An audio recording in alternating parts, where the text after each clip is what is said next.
What's interesting is somebody asked me like, so who is your single mentor from your days in corporate? I was like, everybody, every single one of them, support staff all the way up to global tax counsel.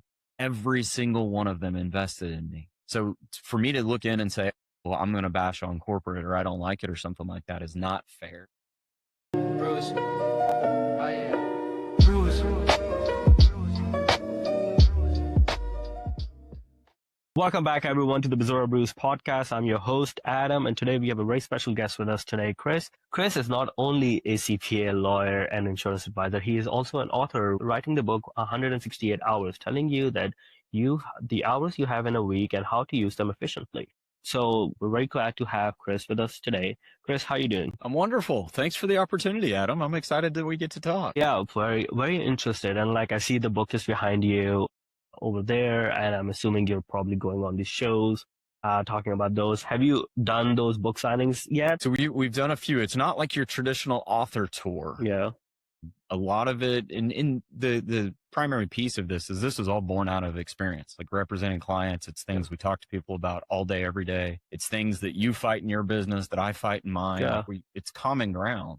But yeah, kind of what we've done is we've done some of this podcast tour adventure. So grateful to have the opportunity to do it with you. We've also done kind of some in-person events where we are sharing through the lens of a business owner, or through the lens of an advisor, some of that lonely at the top decision-making process. But it all boils down to that 168 hours. Why 168 hours? If people haven't figured it out, that is 1 week. That is the week worth of time that you get in front of you. Yeah. So we'll go in all the directions, but that's kind of the essence. Nice. And then, so let's say like you go on and you have to describe yourself. You do so much. How would you describe yourself within, like, if you have to describe yourself within 30 seconds, how do you talk about yourself if you're going to like a party? What do you say who you are and what do you do? Well, if I'm going to a party, I'm probably going to tell lies and make myself sound a whole lot more interesting. No. So I like to call this the elevator pitch. Mm-hmm. I represent small businesses and small business owners. I help them do the things that operate their business, like tax, accounting, legal, estate planning. That is their day to day.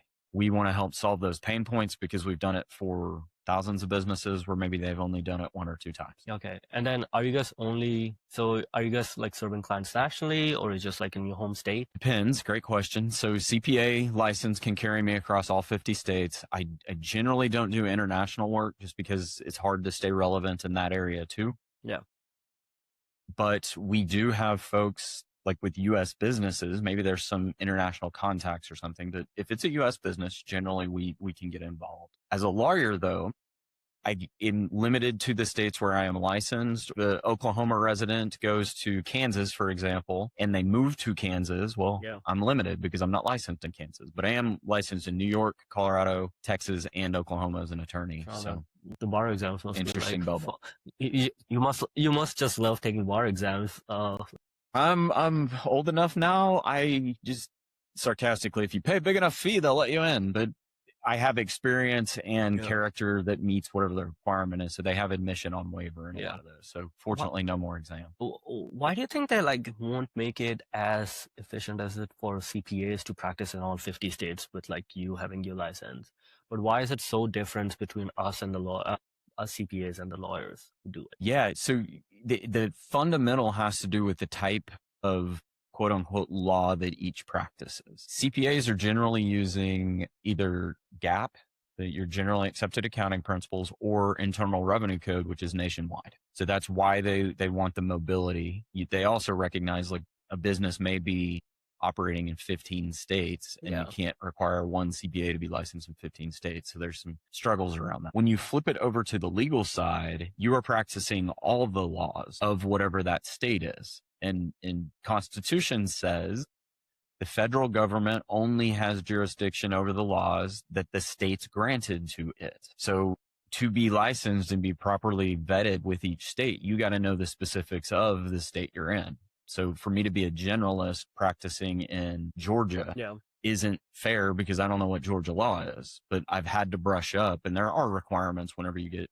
licensed in each state where you have to take like a minimum state licensing course to get there. So we kind of stay in our geographic footprint with respect to some of those, but a lot of the business law, can cross boundaries a little bit easier, but we want to be respectful of all the professional ethics statutes and UPL laws and stuff. And as CPA firms haven't been able to practice law as like part of the services they provide, that has been like in the US. I know in Europe, like some CPA firms are allowed to. That has changed recently with Arizona allowing like CPA firms to be able to practice provide law services in a very defined way. What do you think about that structural changes coming? And do you think that will culminate, like spread out to the rest of the 50 states? How likely? So what I find interesting is it doesn't matter what the license is. Gonna sound like self-serving to the attorneys here for a minute. So ride with me. I'm not quite this arrogant. Yeah. But lawyers have a license to practice all the laws. Engineers have a practice to practice a limited set of laws that directly apply to engineering, construction, those things that are attached. So like the old model of CPA, they had some latitude. They are practicing law. It's just a very specific one. So opening that up a little bit to do the things that I think are ancillary to what CPAs practice, I think is actually a healthy practice, because there are a lot of people that, my attorney said this, my CPA said this, I can't get them in the same room. That's just painful. But I think we need to be real mindful about what you're doing and how you're doing it. And I'm going to spin this in a different direction, but I think it's applicable to all the listeners. If you ask Chat or Claude or Copilot or Bazora or anybody that's out there, they all have a thing they're best at. And this is what this limited scope practice of law is all about. You're not going to go to a CPA firm and have them do personal injury law. You're just not.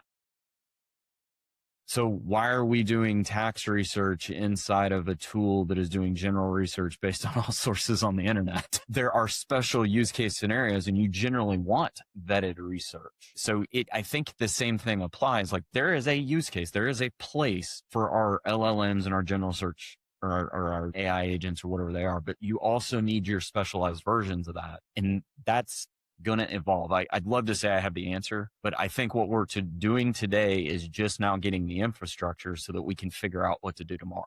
And I have no idea what we're going to do. And then the other one is like the expectation now to change that 150 rule down to 120. Most states have like started following that. Where do you sit? Do you think it's good for the profession? Do you think what other ways we could do to like get more people into the profession? So I am a little bit of an OG on this, blended with some modern approach. So what I like to kind of say in this is accounting is no longer sexy. Okay. And why? Well, a lot of the same disciplines have gone into coding. Yeah. Have gone into software, have gone into different versions of things that are supporting the accounting industry. So like a linear logical type mindset. Would you rather work in an accounting firm where they're going to say, oh, after 10 years of working your tail off and sacrificing your family, we may or may not give you a partnership? Or do you want to go to the software company that's going to give you an equity stake, fully knowing they are working on a big major sale to a large corporation for $10 billion or something? I mean, what path are you going to choose? Yeah. So I think it's an industry specific thing too. Then add to it, some of these hurdles from my perspective aren't the actual hurdles. I know a lot of folks that have the educational requirements, but didn't take the CPA exam because the CPA profession's too demanding. They couldn't work it in. They have the credentials because of work. So like shifting this around and getting things oriented with what we actually do makes sense. So this is kind of where like the OG in me says, we can't sacrifice the standard because accountants are looked upon as a third-party source that is relatively neutral. Typically, there is an independence test if you were in audits and things like that. And I think you have to preserve all of that. But you also have to recognize the marketplace and the industry is changing. In order to engage those creative minds that we need to be in this industry, we have to behave differently. So I'm completely fine with tinkering with whatever it is so that it better aligns to the reality of practice. Because in my particular case, I had to pass the audit section of the bar. I have no business doing audits. I had no passion for it. I've done just enough to make sure I knew what I needed to do. I guess I didn't pass the audit section of the bar. I heard myself there. I passed the audit section of the CPA exam.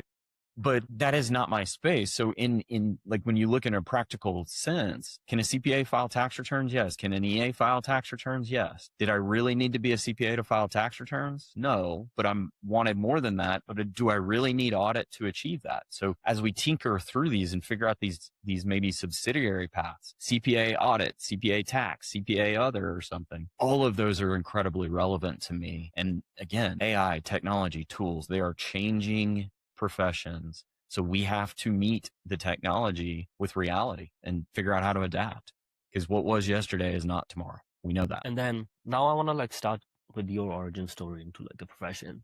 How did accounting come about? Because I'm like find it really interesting, and people have like different journeys. What essentially drew you to accounting? And then was law school always like did it come out from a specific moment, or was that always the plan for you? So a little bit of a bumbling answer here. I promise it'll end up concise. But as a young man, I had parents that were entrepreneurs. Yeah. So I kind of saw small business owner. So as I grew up, both parents also taught at local universities. So, going to school and getting advanced degrees was more of an expectation, even my own. I'm not saying they put it on me. It's just, I was going to school. I was going to advance. I was going to do something more than a 4-year degree. What it was a little bit open to debate. As I got further along in my education, I recognized I have a passion, or I have a better understanding for businessy things more so than I did sciencey things. Everybody's going to be a doctor, a lawyer, or an astronaut. Yeah. So as you start to figure out what you're interested in, that's kind of what drove me down the business path, probably because of familiarity with businesses. So in business school, what's always funny is everybody in business school is going to get their MBA or go to law school. Literally everybody. Yeah. As we all recognize, like 60% graduate and then 30% go on to a professional degree or something along those lines, or more advanced degrees. But I never saw the MBA as my path, because I was kind of interested in the technical, the legal. It did not click for me until I stood in front of a professor and said, "Hey, why are we skipping chapters of this tax book? This stuff's really good. Like, I feel like that would be helpful in my practice." And he's like, "You're correct. It would be. I encourage you to read it, but that's not what a CPA does. That's what the lawyer does. That's why we skip it." And in that moment, I said, well, that's dumb, which is an aha. It's awesome for podcasts, right? Like I can sit here and be like, that was the moment that It wasn't. I heard it. I knew what it was. I went on to law school. It wasn't until later, until I started to find this craft where people get lost in the vacuum of small business land. You're getting insurance advice. You're getting legal advice. You're getting financial advice. You're getting bank advice. Nobody brings it all together. And then the business owner is expected to, let's take doctors. They're expected to know all of these different business concepts. And my sarcasm to every doctor I ever talked to is, let's do that business 101 review, because in that business class you took in law school, and they all laugh. I'm sorry, the business class they took in medical school. Yeah. They all laugh at it, right? And they're going, "Chris, we didn't take business classes." And I'm like, so now you're catching up. Yeah. Maybe I know a little bit more about this than you do. And it kind of breaks the ice, but this is my point. So somewhere in all of this, I saw the different strings. I could see the plays developing. I didn't know that we were running a specific play to a specific area on the field so that we could cross it in and finish with a header. I had no idea. But what I knew is there is space to the right. I need to be in the space on the right, because that's where the play is going to develop. And that was kind of how my career developed. I could see these different elements, and I just tried to invest in myself inside of those that brought us to today. Yeah. But you were initially graduating from college, you were initially doing corporate taxation. Mm-hmm. And then how was that experience like? And then when did you decide like, okay, maybe this isn't for me or what I wanted to do? Yeah. So the corporate tax journey was a wonderful one. It was great. The team that I was with was exceptional. Had to have some mentors inside of that. What's interesting is somebody asked me like, so who is your single mentor from your days in corporate? I was like, everybody, every single one of them. Support staff all the way up to Global Tax Council. Every single one of them invested in me. So for me to look in and say, well, I'm going to bash on corporate, or I don't like it, or something like that, is not fair, because everything about it was wonderful. The aha moment for me was the corporation headquarters in Oklahoma City was moving to Houston as part of a merger. I was given all of the opportunities to stay and do and everything that I wanted to inside of that bubble. I just didn't want to leave Oklahoma City. So it was kind of a good timing, just because I was transitioning out of law school, trying to start my career here. So we kind of agreed to work a transition plan for all involved. I would go back to corporate in a heartbeat, but kind of probably comes back to mom and dad. I speak small business owner. I can speak corporate if I have to, but it's native inside of what I do. I recognize the pains. I know what it's like to choose between running payroll or buying the new software and paying yourself. I've lived them. I've helped people do them. I mean, I literally know it.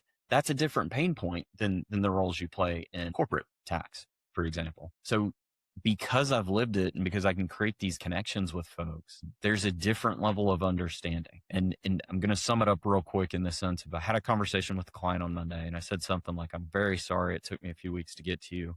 Had a couple of travel things and just schedule's been difficult. Thanks for waiting. And they're like, oh, it's fine. And I was like, you could have hired 3 or 4 other people to do it. And they're like, yeah, we could have. We actually called somebody, but when it boiled down to it, you do more than just the one thing. And that's why we're here. I'm like, that's an incredible honor.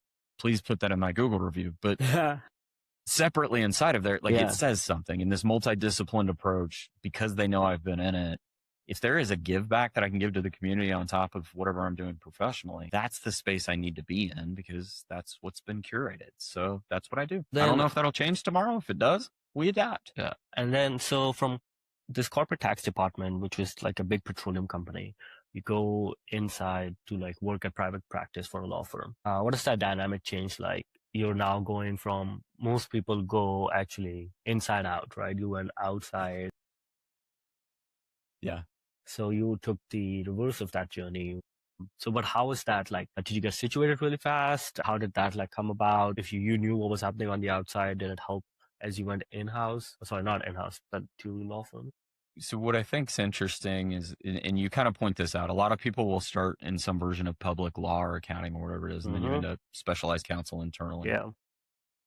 Because of the types of projects that we were doing, and I know it's going to seem weird for me saying it's a Fortune 500 multinational oil and gas company, but the fundamentals are identical to what we were doing for small businesses and small business owners. I was part of their shared services group. So the shared services team in corporate facilitated everything for all their subsidiaries.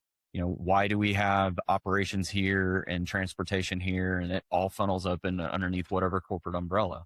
Yeah. Is the same thing, the exact same thing. So it took me a little bit to kind of recognize the fundamentals were just identical. Sometimes it took me a little bit of pushback from the client for them to say, Chris, I'm not a multinational company. Stop.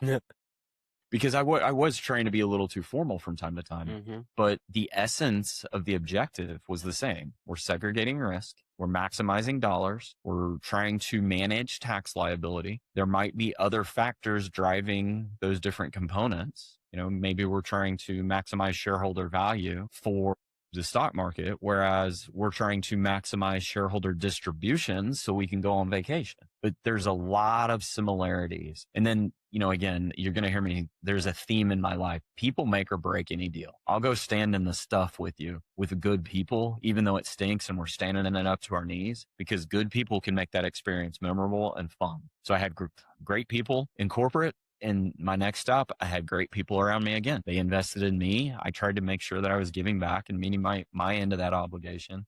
But it made the transition relatively seamless because I kind of spoke the right language. I just didn't have client speak. I had internal speak on it. So I could get up to speed on complex stuff real fast. Yeah. Had never done it before, but yeah, if this is no big deal, we did something like that. Okay, let me figure it out real quick. Sure. Dot I, cross T, move on. And being a young gun, sometimes you're young and dumb and don't really know what you're signing up for. And then 40 hours of research later, you're like, well, that was a bad idea, but it's part of the deal. So over there, I think then it might, and you can probably tell me on this, like as big part of like being in a services organization is being able to sell projects and being able to sell bring in revenue as you go up the chain. Was that something that was helpful, like having worked in the corporate sector, then coming in and talking to clients and saying like, I know your pain, I know what you're going through. If you're going through this transaction, I could help you. And then secondly, as you're going up, why not stay at the law firm? You could make a pretty good living working in this law firm with the career trajectory you had.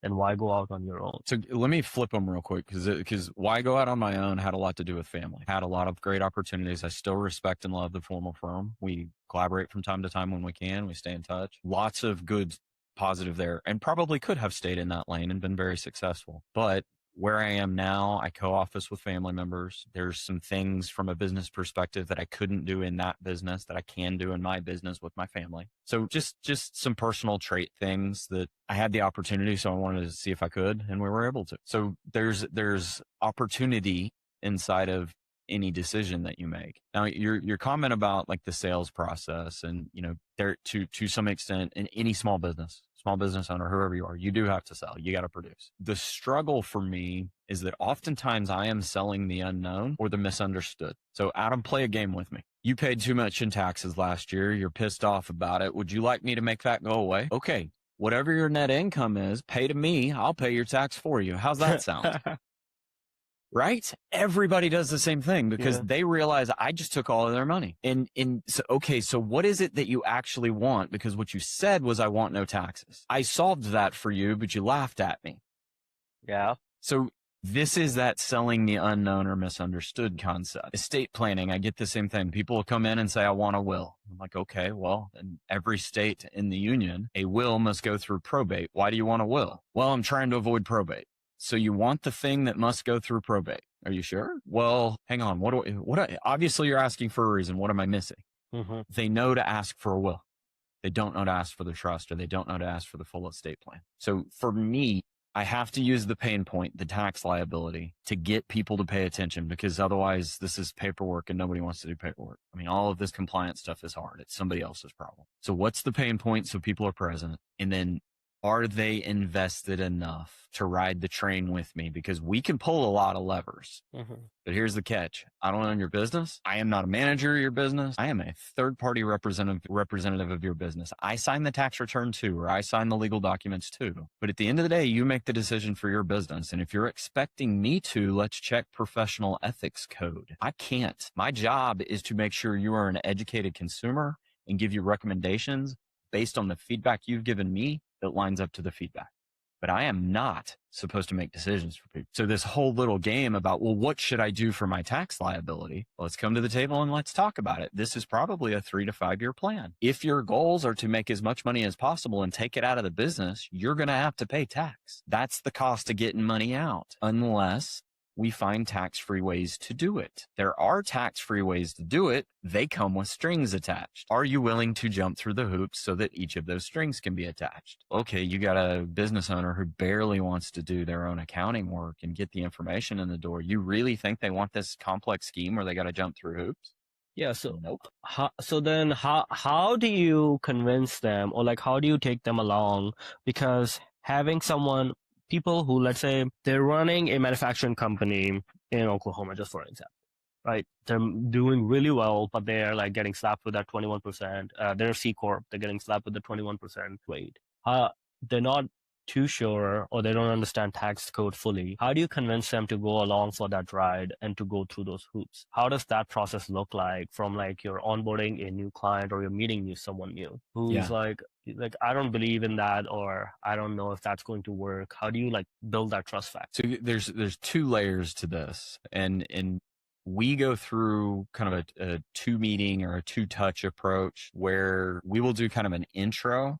And particularly with my multiple licenses, it's like I have a tax paying, they're coming to me about the tax deal, but we do an intro meeting that kind of talks about how the firm works. And the reality of the way the firm works is we want to do this forward-looking advisory work. We want to do the planning work. We want to do the things that are going to bring you the most value. In order to do that, we must have good current accounting. So I kind of dubbed internally, accounting is the sun. Everything revolves around that accounting work, because if I have bad management data, how am I supposed to make a good decision? So we try to describe that process first. We'll get an info grab from the client, as well as, will you please enumerate your concerns? If tax liability is a concern, we'll flag that. And then we generally, in that second meeting, will walk people through our vision for how we can achieve that goal. There is compliance or maintenance stuff, as we call it maintenance work, but tax returns, accounting, payroll, maintenance work. And then there's advisory or planning, forward-looking work. And we'll map out, hey, we think it's going to take a series of 3 to 5 meetings. Maybe it's going to take 40 meetings. I don't know. Sometimes there's a custom path. Sometimes there's a more templated path because people are in the same startup mode. But based on what the client says to us, we build that path. Mm-hmm. And then you know this as well as anybody. Everybody needs a custom path. There's 4 types of tax returns, folks. It's a disregarded entity, Schedule C, E, or F. There's a partnership, there's an S Corp, and there is a C Corp. That is it. There is no magic. So everybody that is so custom and unique out there files on one of 4. So everything we do is a customized template to that end. So if Adam comes to me and says, hey, I'm building a software business, I really want to build it up and sell it, we might recommend a C Corp straight out of the gate, because there are some tax provisions that can allow you to sell that C Corp tax free. But if Adam comes to me and says, hey, Chris, I really want to extract as much money out of my business because we want to buy boats and vacation homes and everything else, we might go down the road of an S Corp, because it cleans up some of this multiple taxation. And as you pull the money out, it's going to be subject to a second layer of tax. The client dictates that. I don't use tax code to dictate it. I just listen to what they want. So and then basically, try to structure what's there. So basically see what's already there and not move those pieces around. See what's already making the money and then have that drive your tax strategy. So if we can do that, that answers your trust question, because we won't propose an engagement, or let me rephrase that. I generally won't propose an engagement that is not going to save the taxpayer more money than they're going to spend with us. And it's not a contingent fee. We typically do that stuff on a fixed fee, but I do from time to time say, hey, you're about to spend $5,000 with me. I think it's only going to save you $3,000 this year, but it'll save you $3,000 a year every year, but you're only spending $5,000 with me one time. Is that of value to you? That's your decision to make, not mine. But when we go through that and then they see the savings, that's the linchpin for the trust.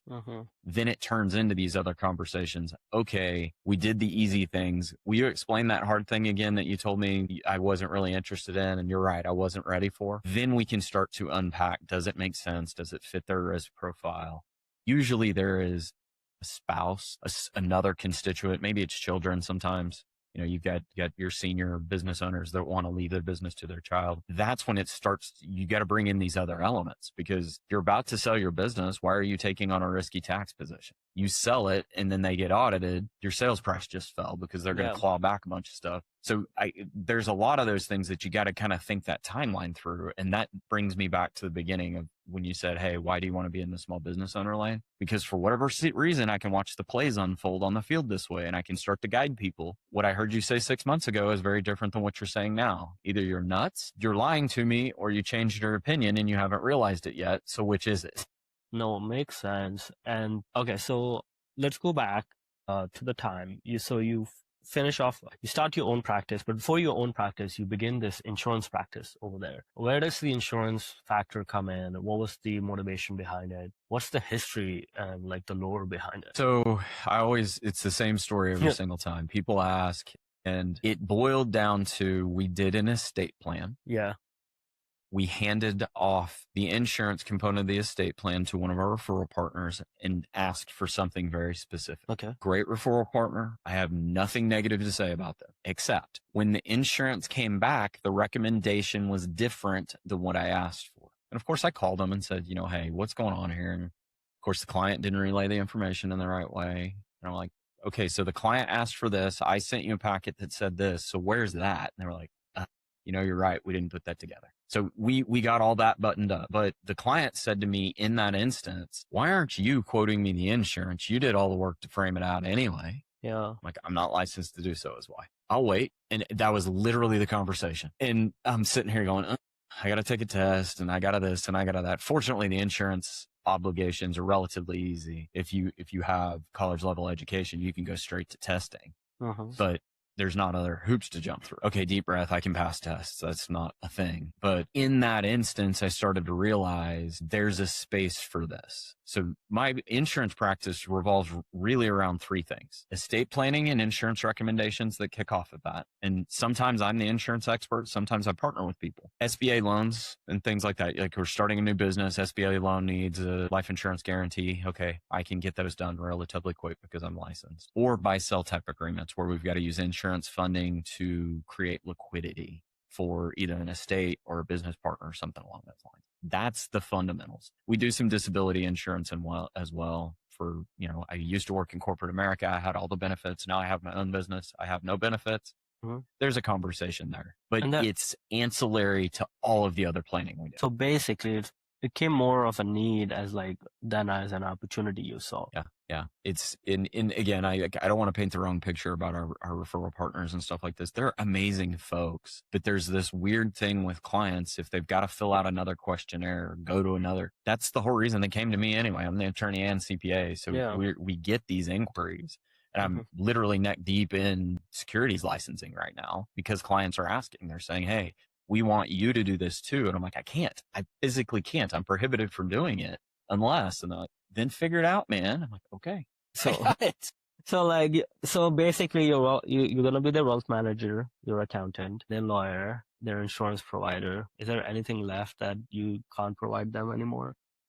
In the traditional bubble of business, these are kind of your licensing. So in theory, we become the one-stop shop for everything. I'm sure there'll be something like, can't you be I don't know, a travel agent Yeah, you can't or do their catering too, so orders, right? So yeah. corporate events, you And could, yeah.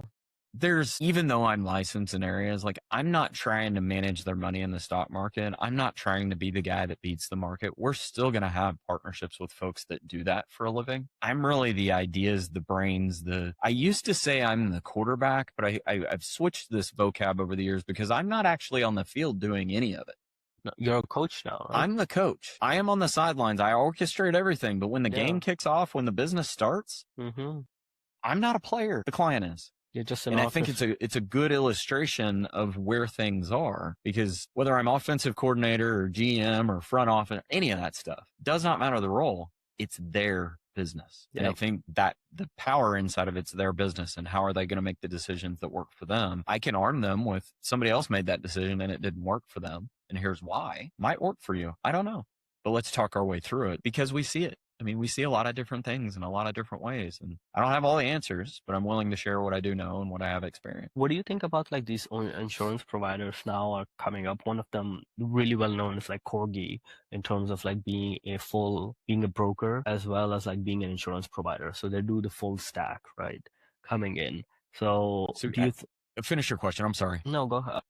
Just like trying to finish off saying like I'm seeing this new that took the time to develop, go through all the regulations, and now they go full end to end instead of just being a broker on top of it.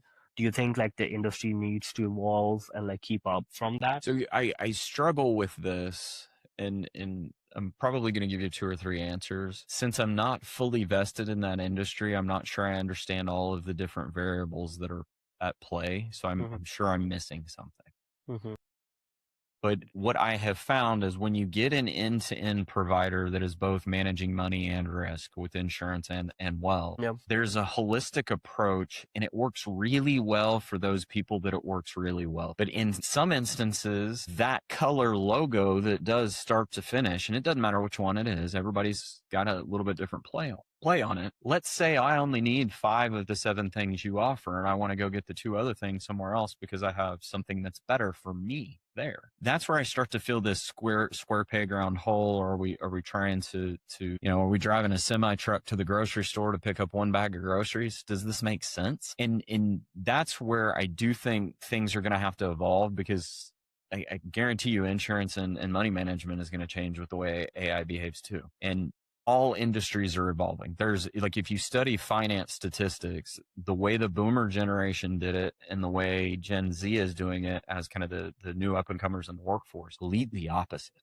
Gen Z doesn't want to own a home because of the maintenance and they can't afford it. Whereas boomer generation wants to own 9 homes so they can rent them and touch them and feel them. They don't want money in the stock market for fear of it dropping. So these are those things where if the recipe doesn't fit the client, maybe it's not an end all be all. And I recognize there's different paths inside of there. I don't, again, I'm not naive to the fact that there's lots of options inside of these deals, but probably best said is coming from my mouth. And I think this is the truth. I could just file your tax return. I could. I'm licensed to do it. We're capable. We have the systems. That is not where we thrive, and that is not the ideal scenario that I want to be in. I really would like a relationship where I can do more. So if I have 2 hours in a day, do I want to file 2 returns or file 1 return and do planning? I want to file 1 return and do planning. That's what's ideal for me. That means I've got 2 tax returns over on the sideline that are tax only that maybe aren't my client because of it. And I am completely okay with that, because my brand, my vibe, my style is not for everybody. And that's the stuff that I think is going to get chopped up in very custom especially as these younger generations come into these different roles, because they can jump on a Robinhood or a Wealthfront and self-manage some things. There's a lot of financial advisors in the industry right now who are saying, oh, we'll file your tax return too for free. That might be code for they charged you too much money in the past. How are they able to absorb a whole tax department for free? Something doesn't line up there for me. So there's variables that I think are at play. And I'm not saying wealth managers are extorting people, but how does that value proposition work? Well, if they have all the custodial information and the only thing you've got is a 1099-R, I agree. They can produce that tax return for free, and they probably can. I think they should. That might be better for those folks, rather than me calling you 6 times and asking for the thing that you've given me every year for 5 years, but you can't remember in the tax organizer meeting. You know, there's those pain points that I think can be taken. But again, each of us have different lanes, different styles, different approaches. I hope my analogies make sense inside of there, but yeah.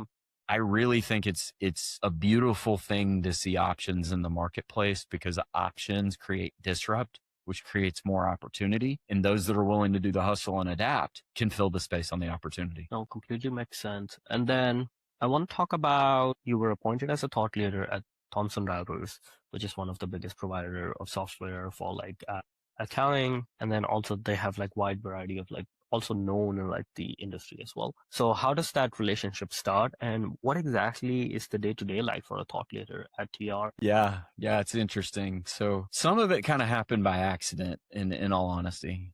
We used their software. We attended a lot of their conferences.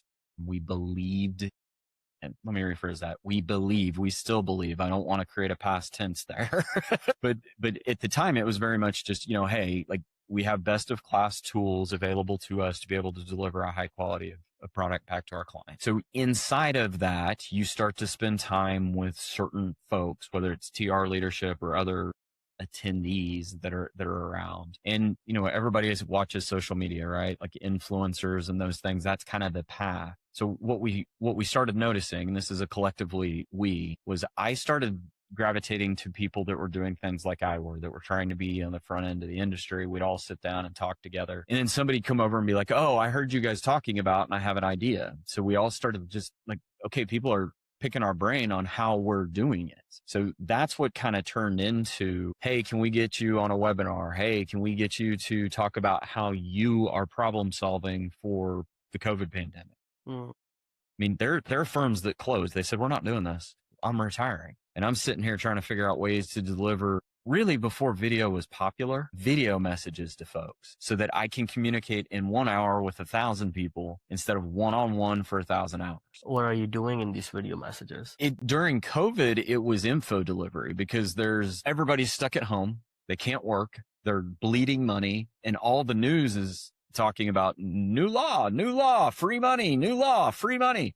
So before the ink is dry, and I'm dead serious about this, the law was TR's Research Bureau had not published the law yet. And I've got 16 emails in my inbox that say, what am I supposed to do about this? I can't pick up the phone and have the conversation. I mean, that's 2 days. I'm 2 days deep, and this stuff was moving. We had a short window of time. So if I took the singular approach, that means whoever called 16th is going to miss out. It frustrated some people because maybe they were first to call, but we had to figure out ways to deliver. What is it? Who qualifies? Here's how you're going to get information from me, and here's how to get in the queue, because I cannot pick up the phone for everybody. I was a small firm at the time. There was only a couple of us around. We've grown to about 8 since then. So 8 of us making those phone calls. In theory, we could get it done in a day, but client base grows too. So before, YouTube was a thing, but people didn't watch their accountant on YouTube, right? So it started to become concepts like those. How are you leaning in? How are you solving for clients? How am I getting clients into the queue? Because particularly during COVID, it even happens now, but particularly during COVID, I heard from my neighbor I should do the following. Therefore, here's the stuff you need to do for me. And in a lot of instances,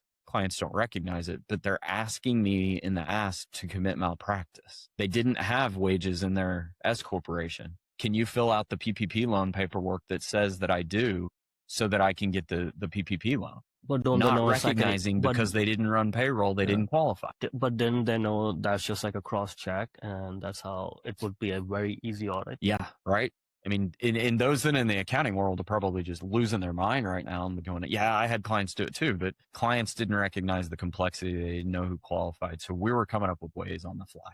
And COVID's always the easy example. A lot of the stuff I like to do now is the more complex that is harder to distill. And the way I like to phrase it is, if I'm speaking with you, Adam, and you've got a spouse that you have to explain this to before you sign off on the tax return, I'm going to try to explain it in a way that you can take it home. But no matter what, it's the telephone game. So if I can use video so that it's my voice and you guys can watch it in whatever timeline you want, or just record the meeting and have a meeting transcript and you can go back to the hard part and listen to it again. Those are just some of the creative ways to problem solve. You've got to lean in, like you've heard me say 5 or 6 times. I love the fact that AI and technology is evolving, because finally software is doing what I thought it should have done in 2008. Like, it shouldn't be this run an Excel spreadsheet, filter the thing, shove it into Power BI, map all the things. Then when I get this, just ask it, hey, who has these criteria? Boom, done.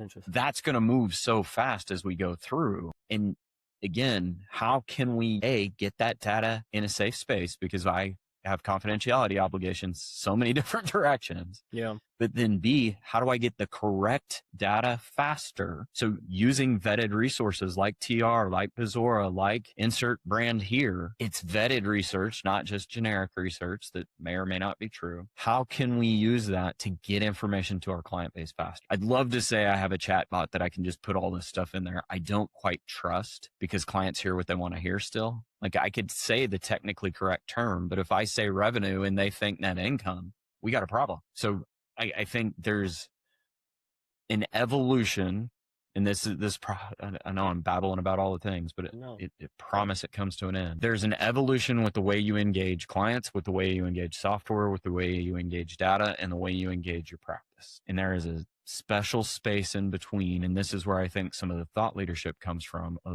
You've heard me talk about the analogy. If I can see the players moving on the field, I can see where the space is. I think I've got a pretty good idea where we're going to go with this and how to be there. And the most valuable thing to folks is being in that position of judgment. It's not feeding data into the funnel. You don't want me to distill your data to get it right, because it's still garbage in, garbage out. Clients can do that. I just need to get them an FAQ on the best ways to get it in. You want it to be distilled, then get to a point of judgment so that I can interpret and say, hey, we got 3 options based on the research. Option A is going to be an audit nightmare. We can survive it, but you're probably going to get audited. Option B is going to cost you a few $1,000s, but is not an option nightmare or an audit nightmare. Option C is to leave it alone. You end up paying a little extra in tax. Here's what I think, based on your family's risk profile, you ought to consider. That's where I really think people are going to come from. So when I've told stories like that, being at the different events, TR would just tap me on the shoulder. Hey, Chris, are you willing? Hey, Chris, are you willing? And I'm assuming it's good content, because they keep asking and people keep showing up. Nice. But I'll have to let the audience decide. Let's jump in to your time as an author. How does the idea of 168 hours come around? How's the writing process like for someone that is not in a creative field? And how does that process go around publishing the book and now being at the place where you are? So it was introduced to me as I needed a companion piece, as like a giveaway.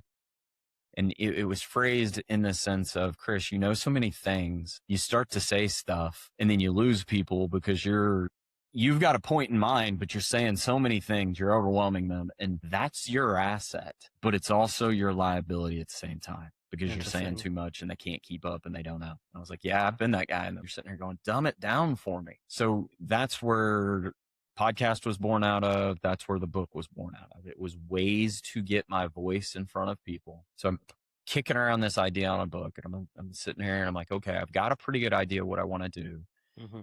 There's no surprise. Like, you read the table of contents, it's a basic business outline. Like, it is a small business outline of how to do business. It covers all the different areas. What makes it unique is I've taken my unique experience and said, yeah, you need a marketing plan, but here's the catch. If you don't have an audience, who gives a rip about the marketing plan? You probably need to have a problem solved first. I get it. There's chicken and egg things that happen all the time. Which comes first? You don't have revenue. You don't have a marketing budget. Okay. So move on and focus on revenue.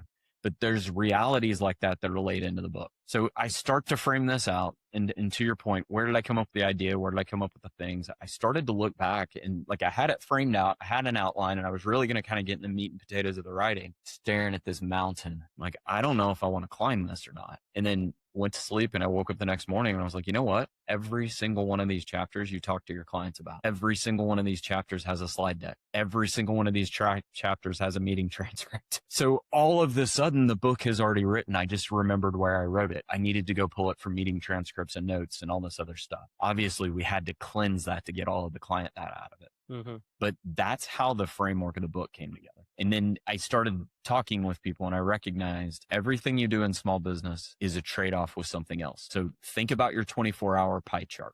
Okay. Usually there's about 8 hours for work, 8 hours for personal, family, whatever else it is that you do. And then 8 hours for true rest and sleep. That's kind of your typical breakout. If you spend 1 hour extra in any of those spots, you must shift at least one other spot around. Mm-hmm. You know, it's this tinkering day. And as I started to share this concept with people, they're like, oh yeah, that's my business day. I got there on Monday. We got an emergency phone call. I had to hurry up and get over to this other client. I didn't get anything done that I was supposed to do on Monday. Mm-hmm. Hey, welcome to the small business dilemma, folks. Mm-hmm. So how do we create the healthy boundaries? How do we create the focus? Do you, Adam, need to solve the thing that maybe you have a CSR? Like if the issue is between making sure the platform's online or a billing issue, you need to make sure the platform's online. Yeah. So if you don't have those decision-making mechanisms and you don't have what I know as an Eisenhower matrix to figure out what your priority is, you're lost. So that's where it all started from. And then just over time, I started kind of piecemeal stuff together. I did work with a book coach because I had never done this before. And my experience is with legal writing. And if anybody in the audience has ever read case law, I'm pretty sure they're grateful I did not write it with legal writing in mind. But you go through a process where you've got a style editor and a grammar editor and a type editor, and then you put graphics into it, and all of that creative side for me was new. I had never really done it. We've had authors on the roster before, so I kind of had context, but like, I don't know that everybody can see it. What's in, if it's in video. Okay. For the audio audience, the book has hours that count down. We highlight 168 because that's the end, but it has 167, 166, 165. I wouldn't have thought about it in that way, but the graphic designer was like, hey, isn't this kind of about a finite resource and how you use that finite resource? I need to visualize that on the book. So the countdown is what came. So kudos to our graphic designer and having the creative side. So then, but I think all of this resonates with people in the sense of I've been a small business owner, I'm stuck. Or, you know, I actually had somebody read the book the other day and she said, she knows that I'm a lawyer. And she was like, I can tell they edited you. Like, yeah. Yeah. And she's like, because it starts out very legal and then we soften it up. And I was like, okay, good or bad thing? And she was like, I think it's a great thing because the book reads better, but I can tell they edited you because I know you. I'm like, they should. That was their job. But those are the things that are fun. You know, I didn't know what it was before. I don't know have you ever been through something like this? Obviously you've got a creative streak with the podcast and all that stuff, but no, not yet. I'm like very curious on like, how do they help you find your voice and like, how is that process? I'm assuming like everybody has their own distinct voice. Getting AI to recognize your voice has been like very unique process for me. This is basically working with an editor. Where I feel like, okay, how do you know it's me writing than from you, even though it still gets it wrong most of the time.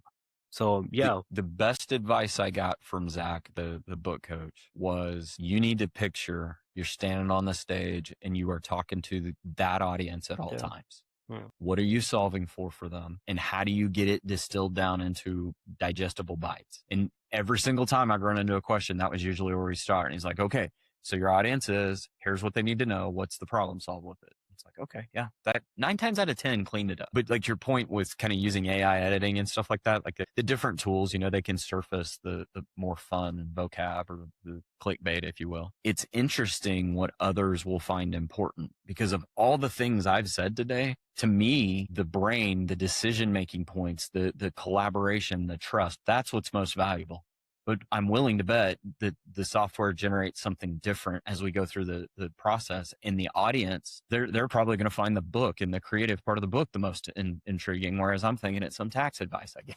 Yeah. And it's like, unique on like what your brain picks up. Essentially, your brain only remembers 5% of like this conversation going forward, and like that. But that 5% is very different from like each person, and they're gonna bring in as you talk to them down the line. And if they hear at different points in life, the podcast that evolves too. Because if I go back and read a book again that I read in high school, if I read it now, I would have a very different perspective going forward with it. Yeah.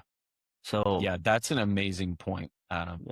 Where you are in your life cycle will make you behave to the inputs that you receive very, very different. And I don't think business owners recognize that as much as they should. It's more like, oh, I've already dealt with my marketing plan. Why would I revisit it? Because you're not in startup mode anymore. That's why. Yeah, that's why we have like those annual reviews. We have those check-ins where like we're figuring out where it's working. No, but this has been amazing. I hope that like the book makes like does really well. You're doing really well. I can see like you're providing a really good service for people. Where can people go ahead and buy the book? Is it just online? Go through Amazon? Yeah, there's a lot of sources online. It's kind of two call outs. If you go to my last name, P as in Paul, P as in Paul, N as in Nancy, papinspeaks.com. All the resources are there. You can find CPA firm, law firm, insurance, books, like everything kind of centralizes there. So that's kind of the call out. But the one thing I would tell people inside of like when they go grab this book and whatever's there, which is inside of my podcast, it's in the book, it's in everything we've been talking about today. It's yours. No one's going to do it for you. And sometimes I think people are kind of like, well, if I do A, B, and C, then only if you are willing to suffer to get it to then. Yeah. And I don't mean that in a derogatory way. You have to suffer as a soccer concept or football, if we're talking to the international audience. Yeah. But it's a concept of sometimes you just got to do the hard work, and you got to repetitively do the hard work and do it again and do it again and do it again. Because if you do not concede a goal, you'll never lose. And that's what I mean by suffer. Not actually suffer. Like if you're making a decision and you're going bankrupt because of it, change. But that's where like the power is I'm trying to empower people so they have control over it. I call it embrace the suck. Yeah. I mean, it's the exact same concept, right? Yeah. So perfect. Well, thank you so much for joining us. It has been great. And thank you guys so much for listening. If you have any questions for Chris, send them on and we'll have forwarded it to him. All right. Thank you so much. Take care. Bye-bye. Yeah. Bruce.